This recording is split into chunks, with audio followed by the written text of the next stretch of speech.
Eu estou aqui hoje para falar um pouquinho sobre um discurso, da Conferência Geral que eu achei muito interessante e andei ponderando sobre ele um pouquinho, né? Então, uma das coisas que eu percebi é que a gente, em algum momento da nossa vida, nós procuramos um lugar para morar, né? E muitas vezes, em primeiro momento, né, não é nem muitas vezes, é sempre, né? O primeiro momento que a gente pensa é em uma casa, né? Então, o que é uma casa? É uma construção de cimento, de tijolo, é um lugar que vai nos abrigar da chuva, do vento, do calor, do frio, né? É um lugar onde muitas pessoas, elas moram, mas não, algumas não se cumprimentam, algumas não se suportam, mas moram juntas, né? E com o decorrer da nossa vida, a gente procura fazer dessa construção um lar. Então, o que é esse lar? O lar vai ser um lugar da construção de valores, construção de princípios.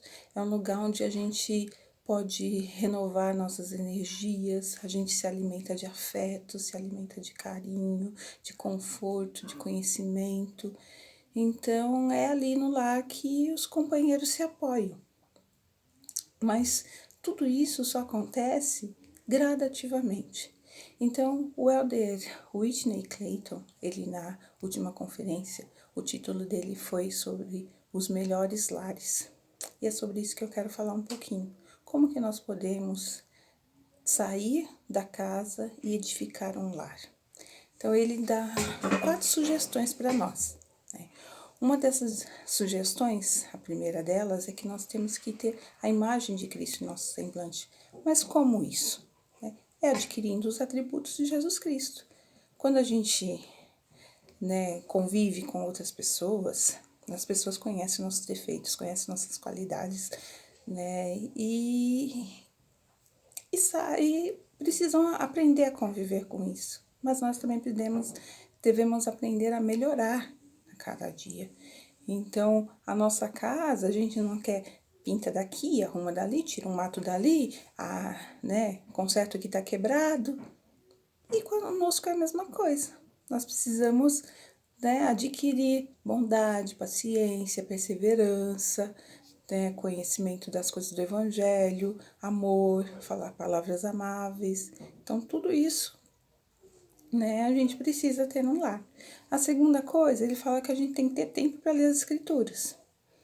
Então, o nosso lar precisa de pessoas sábias, pessoas que procurem conhecer o Salvador.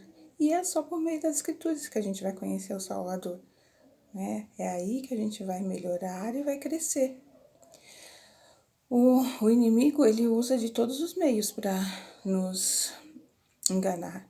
Então, nós precisamos estar alertas, né? Nós precisamos estar bem vigilantes. A terceira coisa, ele fala que nós temos que guardar os mandamentos. Então, à medida que nós nos esforçamos para adquirir os atributos de Cristo, que nós queremos ser melhores, nós vamos também querendo, guardar os mandamentos. Tira o pó daqui, corta o mato dali, muda uma coisa de lugar, coloca em outro. E isso a gente faz na casa. No nosso lar, a gente ajuda as pessoas a ser obediente ao dia do Senhor, a ser obediente a ler as Escrituras todo dia, a ser obediente ao pagamento do dízimo, a ser obediente à palavra de sabedoria, a ser obediente a honrar o pai e a mãe, né? Então, é no lar que nós vamos aprender a guardar os mandamentos e vamos assim, procurar o melhor de nós para que cada um possa ter uma recomendação do templo, possa fazer convênios sagrados e ficar mais perto do Pai Celestial. Por último, ele fala que o lar é o refúgio das tempestades. Então, ele diz assim, a prosperidade de Deus é o poder de seguir em frente a despeito dos desafios da vida. Então, a nossa casa, a casa vai ser aquela bagunça, aquela coisa, que a gente não tem nem vontade de voltar. Mas o lar não. O lar vai ser o refúgio, um lugar onde a gente quer ficar o tempo inteiro, Eu lembro que na minha adolescência, até minha mãe conta isso para os meus filhos, né? Eu não, não gostava muito de ficar em casa, né? Eu saía para a escola e mesmo se eu tivesse aula vaga, eu ficava com os meus amigos, né? Passeando, conversando, até chegar no último ônibus. E hoje não. Hoje eu vou trabalhar, eu saio e eu tenho aquela vontade, aquela sede de ficar com minha família, ficar no meu lar, né? Porque é a mudança, né? Na época, o meu pai bebia, era aquelas brigas dentro de casa, aquela confusão. E hoje eu tenho uma calmaria, né? Eu tenho filhos que bagunçam, sim, né? Porque minha família não é perfeita, mas eu tenho, né, a paz, o conforto, né, de saber que eles me amam, que eles me acolhem, que quando eu tô nervosa, eles respeitam, né?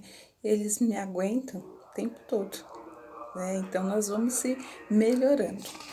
E eu lembro que, talvez vocês também vão lembrar, que ele contou uma experiência que ele teve com os presidentes da Estaca, que ele perguntou para os presidentes da Estaca se aqueles irmãos que pagavam o dízimo, faziam suas ofertas de jejum, cumpriam seus chamados, ministravam, faziam reunião familiar, estudo das escrituras, quantos deles conseguiam resolver os seus problemas sozinho, sem que precisasse da ajuda da igreja para interferir?